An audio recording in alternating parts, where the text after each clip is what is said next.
I know a couple. They're the parents of some friends of mine, and when my wife and I we look at them, we're just amazed at the retirement they've had. They both were successful in their careers. He was a physician, she was a nurse. They had two children, one of whom had a disability and has unfortunately passed away. Yet when we look at them, they just seem to be winning at the retirement thing. They're healthy. They're late 70s, early 80s almost, and they go on vacations, hiking. They spend time with their daughter and the grandchildren. They have flourishing relationships, and so when I look at them, it's a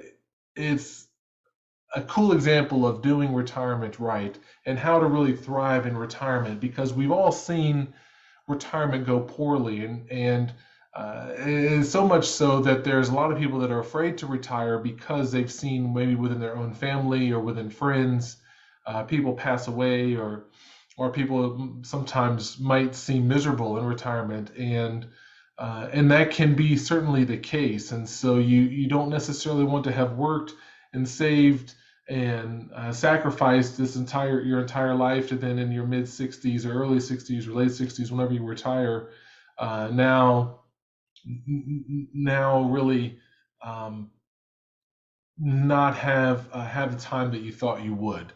And so when it comes to retirement, there's a lot of it is mental as well. It's what are your ideas and how does that really tie into your reality?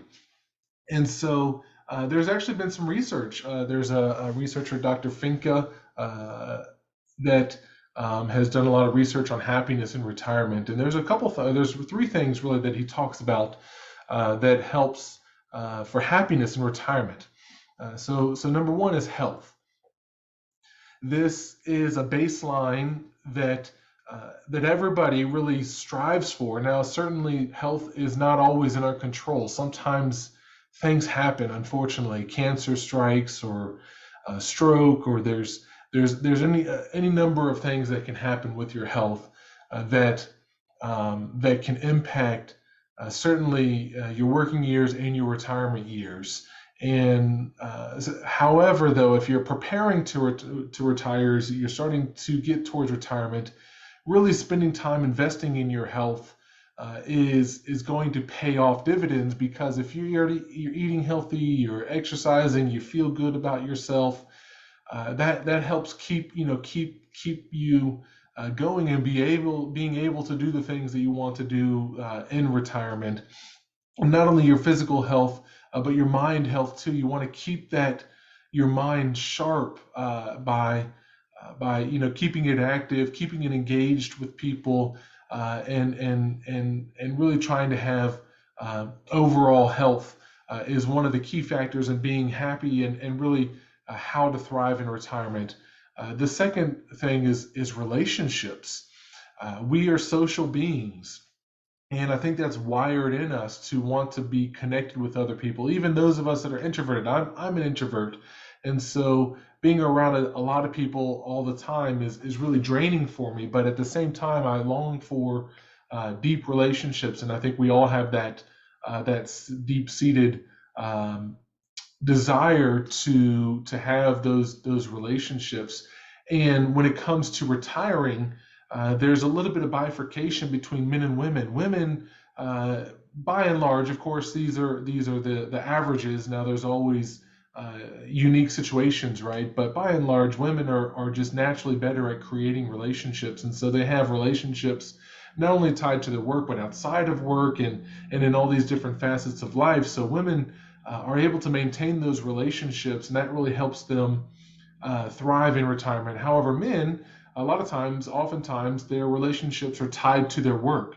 And so, as you're preparing to retire or thinking about retirement, it's paramount, especially for men, to try to find some connection and some social interaction outside of work and outside of your spouse as well. So what Dr. Finke has found is that uh, researchers are that husbands may depend on their wives for that social interaction. So relationships between spouse, certainly that has a huge impact on happiness in retirement, but also relationships and friends outside of that. The interesting thing is he said with children, actually, uh, children is less of an impact on happiness in retirement. Um, and actually, the closer children live, the less happy people are generally in retirement. So it's kind of an interesting finding that he shared. And so, however, relationships do matter, and having strong relationships help to provide that happiness and help us to be able to thrive in retirement. And so that's a pivotal thing to be thinking about. The third aspect that he talks about happiness is and in how to thrive in retirement would be having secure income, which is somewhat counterintuitive maybe, but when you think about it, basically his researchers has found that folks that retire with a pension end up uh, being much more happy than maybe someone who doesn't have a pension, because oftentimes those that are retiring with some assets, they have the mindset of their whole life they've been saving, they've been sacrificing, they've been putting money away, and so once they retire, they still have that mindset of saving and sacrificing and not spending money. However, retirement is a time when you spend the money. The whole reason why you saved and sacrificed and saved money was so that you can now spend the money. Uh, and what he found is that if one has a pension, then that gives a little bit of relief, because one knows that the income is going to be coming every month for the rest of their lives, as long, of course, as that the company offering the pension offers that. Now, not everybody has access to a pension, and so there's some challenge there on how to create that secure income. However, there are ways to use the assets that you have saved to create a secure income. There's a lot of different strategies there that it's really probably more than this is privy to. However, creating that secure income to cover your needs, to cover, baseline expenses at least. Of course, you might have Social Security, and that's going to cover some, but there may be some additional income on top of that. And he said even as low as $10,000 a year in secure income is enough to really significantly increase happiness throughout retirement. And so that's big. We want to feel safe and secure in our living arrangements, and so that's a big part of how to thrive in retirement. And then the final thing, the fourth thing that I would say is purpose or objective.